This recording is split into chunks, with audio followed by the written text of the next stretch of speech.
जय Hind everyone. CBSE ने अभी तक दो बड़े पेपर कराए हैं। एक मैथ्स का पेपर कराया क्लास 10th के लिए और एक फिजिक्स का पेपर कराया क्लास 12th के लिए। दोनों ही पेपर में एक बड़ी खास चीज़ देखने को मिली कि सीबीएसई जो अपने सैंपल पेपर रिलीज करता है उसका लेवल तो बहुत नॉर्मल रखता है। सीबीएसई जो अपनी एनसीईआरटी प्रोवाइड करता है उसका लेवल नॉर्मल रखता है। लेकिन जो पेपर आ रहा है वो जिस लेवल का आ रहा है कि एक नॉर्मल बच्चा जो साल भर एक नॉर्मली अपनी पढ़ाई कर रहा है, प्रिपरेशन कर रहा है और अच्छा स्कोर करना चाहता है, वो नहीं कर सकता है। इसके पीछे आपको क्या कारण लग रहे हैं सर? देखिए सर, एक तो मेंटेलिटी भी है बच्चों की, जो लास्ट ईयर तक बच्चे यही सोचते आ रहे हैं कि पेपर बहुत आसान आता है, आसानी आएगा। देखो, सीबीएसई ने एक बहुत बड़ी बात आपसे स्टार्टिंग में ही बोल दिया था कि हम 50% कॉम्पिटेंसी बेस्ड क्वेश्चंस पूछेंगे। पहले हम बात करेंगे रियलिटी की। देखो, रियलिटी समझना बहुत जरूरी है। बाकी फेक चीजें बोल दे कि सारी चीजें ब्लेम करना बहुत आसान है, लेकिन रियलिटी को एक्सेप्ट करना उससे थोड़ा सा कठिन होगा, बट तुम्हें करना पड़ेगा।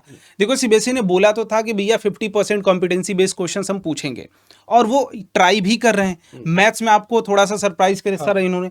अब ये साइंस में भी करेंगे, ऐसा ही सोशल साइंस में भी करेंगे।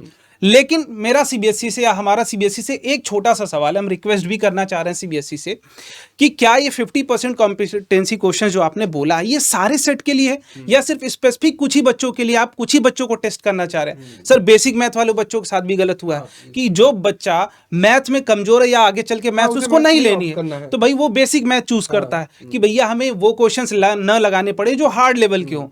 तो भैया पेपर आप उनको स्टैंडर्ड का दे रहे हो। ये एकदम अलग सी चीजें कर दी हैं। बट एक चीज अपने दिमाग में एकदम बैठा के रखना, अभी तक जो भी तुम्हारा पेपर हो चुका है उस चीज को एकदम साइड में रखो। आने वाले पेपर्स के लिए तैयारी तुम्हारी अच्छी होनी चाहिए, क्योंकि सीबीएसई सरप्राइज कर सकता है मेरे भाई। ठीक है, अब देखो क्या क्या हमारी रिक्वेस्ट है सीबीएसई से, वो चीजें हम थोड़ा सा यहाँ पे बता देते हैं। इस साल का तो पेपर हो चुका है, बट आने वाले सालों में क्या क्या चीजें होने वाली हैं वो सारी चीजें हम बताना चाह रहे हैं। सबसे पहले, all set should be balanced.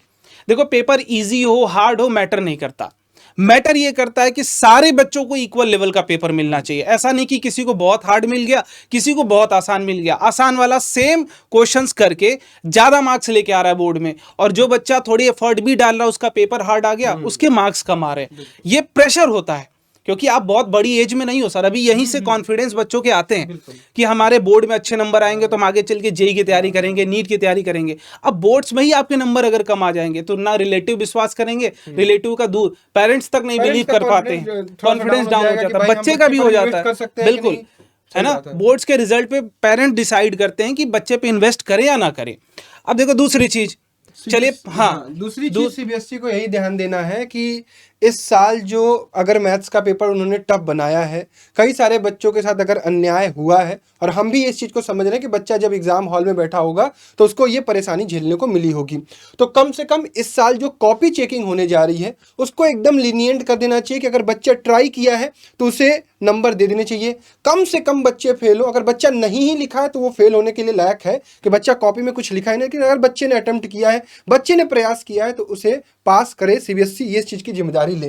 तीसरी चीज़ है कि ग्रेस मार्किंग, यानी कई सारे ऐसे क्वेश्चंस होते हैं जिसमें बच्चा कुछ इधर उधर की चीज़ें लिख दे रहा है, नहीं अटेम्प्ट कर पा रहा है, फॉर्मूला लिख कर छोड़ दे रहा है, तो उस पर नंबर दिए जाएं ताकि उन बच्चों का साल का नुकसान न हो, उन्हें कंपार्टमेंट जैसे पेपर के लिए न तैयारी करनी पड़े, वो आगे अपने भविष्य की प्रिपरेशन 11th की प्रिपरेशन स्टार्ट करें। चौथी इंपॉर्टेंट चीज़, जो सबसे इंपॉर्टेंट चीज़ है, वो बेसिक मैथ वाले बच्चों की है। देखिए, बेसिक मैथ वाले बच्चे अगले साल बायो लेकर पढ़ाई करेंगे या फिर कॉमर्स या आर्ट्स के स्ट्रीम को चूज करेंगे, वो कोई खराब स्ट्रीम नहीं है। उन्होंने ये चीज़ डिसीजन लिया था कि हम इस साल बेसिक मैथ लेंगे, हमें थोड़ी बहुत मैथ आनी चाहिए और हम मैथ को पास कर लेंगे, क्योंकि इंपॉर्टेंट चीज़ें एनसीईआरटी लेवल की कर लेंगे। लेकिन जो पेपर में बदलाव हुआ कि स्टैंडर्ड के लेवल का पेपर बेसिक में आ गया, वो रियलिटी है, कई सारे सेट में देखने को मिला। हालांकि पास होने भर की चीज़ें थी, तो मैं चाहता हूं कि सीबीएसई बेसिक मैथ वाले बच्चों के साथ बिल्कुल गलत ना होने दे, पेपर को आसानी से तरीके से चेक करे और ये चीज़ सही कर ले। अब आगे 2027 को लेकर सीबीएसई को क्या करना चाहिए? देखो, पहले तो जो चीज़ें यहाँ हमने मेंशन करी है ये सारी चीज़ें स्टार्टिंग से ही क्लियर होनी चाहिए। स्पेशली अगर आप सैंपल पेपर रिलीज करते हैं, जिससे बच्चों को ये आइडिया होता है सर यही पैटर्न का पेपर होगा, यही लेवल का पेपर आएगा। तो आप सैंपल पेपर ही उस लेवल का रिलीज करिए जिस लेवल पर आपको बोर्ड का पेपर बनाना है। इजी बनाना है, हार्ड बनाना है, वो मैटर ही नहीं कर रहा। आप जिस लेवल पे पूछना चाहते हो बच्चा प्रिपेयर करेगा, पहले से माइंडसेट क्लियर करेगा कि मुझे इस लेवल तक की तैयारी करके जानी है अपने बोर्ड के एग्जाम के लिए। ठीक है, तो सबसे पहला काम आपको सर, मेरा रिक्वेस्ट है, हमारी रिक्वेस्ट है टीम की तरफ से, हमारी टीम की तरफ से, कि सैंपल पेपर जो भी आप रिलीज करें वो अप टू द लेवल हो जो बोर्ड का लेवल हो।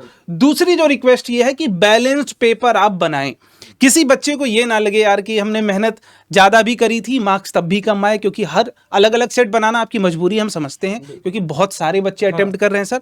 लेकिन हर एक सेट का बैलेंस, एकदम लेवल बैलेंस होना चाहिए, वो आपको ध्यान रखना पड़ेगा, क्योंकि उससे बच्चों के नुकसान होते हैं, मोटिवेशन डाउन होता है बच्चों के। बस यही 2 रिक्वेस्ट है हमारी तरफ से, और ज्यादा कुछ हम नहीं बोलने वाले। बाकी आप लोग मेहनत करते रहिए, आने वाले एग्जाम्स को अच्छा करिए, और आगे अगर जितनी भी इस वीडियो को शेयर कर सकते हो आप, हम अपनी तरफ से एक मेल भी सीबीएसई को अपनी तरफ से हम करने वाले हैं। ठीक है, अगर आपको भी चीजें चाहिए कि मेल कैसे करना है, तो वो पैटर्न आपको डिस्क्रिप्शन बॉक्स में हम लोग दे देंगे।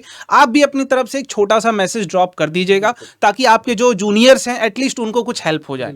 बाकी और आप इस चीज का ध्यान रखिएगा कि आपके जितने भी पेपर बचे, जब भी आप ये वीडियो देख रहे हैं, 2 पेपर बचा है, 3 बचा है, 4 बचा है, उनको आप पूरा अटेम्प्ट करने का कोशिश कीजिएगा। पेपर हार्ड भी आता है तो घबराइएगा मत, क्योंकि अगर पेपर हार्ड आएगा, अटेम्प्ट करके आओगे तो नंबर मिलेगा। और मैं इस चीज का आपको भरोसा दिलाता हूं कि सीबीएसई तक ये बात पहुंच रही है, हर एक एजुकेटर इस पर बात खड़ा होकर कह रहा है, तो सीबीएसई इस चीज का ध्यान देगी। तो आपको बहुत घबराना नहीं है, आपको पूरा पेपर अटेम्प्ट करके आना है। और हमारी तरफ से आपको बेस्ट विशेष है, जाइए अपना बेस्ट दीजिए। धन्यवाद। जय हिंद। जय हिंद।